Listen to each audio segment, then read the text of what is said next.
రేవంత్ సర్కార్ తీర్పై కేంద్ర మంత్రి బండి సంజయ్ నిప్పులు చెరిగారు. రంజాన్ మాసం సందర్భంగా ముస్లిం ఉద్యోగులకు డ్యూటీలో మినహాయింపు ఇవ్వడంపై ఆగ్రహం వ్యక్తం చేశారు. మరి అయ్యప్ప, భవానీ, హనుమాన్ భక్తులకు డ్యూటీ మినహాయింపు ఎందుకు ఇవ్వరంటూ క్వశ్చన్ చేశారు.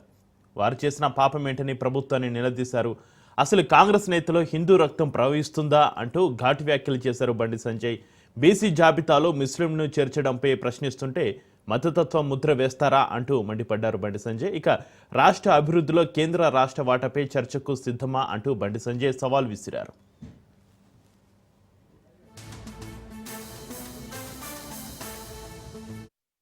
కాంగ్రెస్ పార్టీలో ఉన్న నాయకులకు, కార్యకర్తలకు అసలు మీ లోపల అసలు హిందువులేనా మీరు? నాకు అర్థం కాలే. మీ లోపల హిందూ రక్తం ప్రవహిస్తుందా?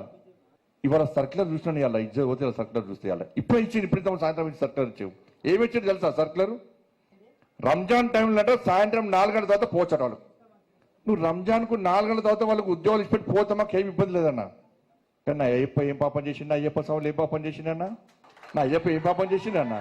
మధ్యాహ్నం దీక్ష తీసుకొని అయ్యప్ప మాల తీసుకొని మధ్యాహ్నం ఆఫీస్కి పోతే టిఫిన్ బాక్స్ లో పోయి తినరాదు. అప్పుడప్పుడు వంట వేసుకొని మడితో తినాల్సి వస్తుంది. అవునా కదా?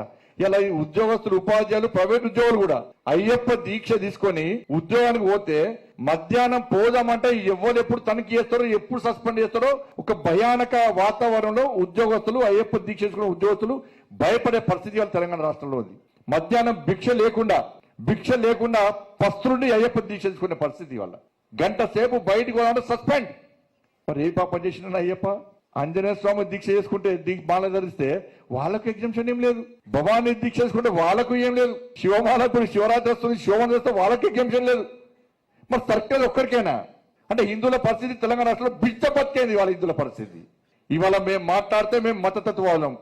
అరే అక్కడెక్కడో వికారాబాద్లో తబ్లికి జమాతే ఇస్లాం అని చెప్పి ప్రపంచ దేశాలు, అనేక దేశాల్లో నిషేధించే సంస్థ, ఉగ్రవాదులను పెంచి పోషించే సంస్థ వికారాబాద్ లో మీటింగ్ పెడితే ఇదే తెలంగాణ ప్రభుత్వం, ఇదే కాంగ్రెస్ పార్టీ ప్రభుత్వం 2.5 కోట్ల రూపాయలు ఇచ్చిందన్న వాళ్ళ మీటింగ్ పెట్టుకోమని చెప్పని. ఏడవేంది కాంగ్రెస్ పార్టీ నాయకుల పట హిందుత్వం ఏడవేంది? వాళ్ళ హిందూ రక్తం లేదా మీద? మీరు డుబ్బుగా మీరేమన్నా బొట్టు పెట్టుకుంటలేరా? పొయ్యి అనుకుంటే మీ కుటుంబ సభ్యుని భార్య పిల్లలు గుండె మీద చేసి అడుగుమని చెప్పండి. మీ ప్రభుత్వం చేసేది కరెక్టా అని చెప్పండి. అసలు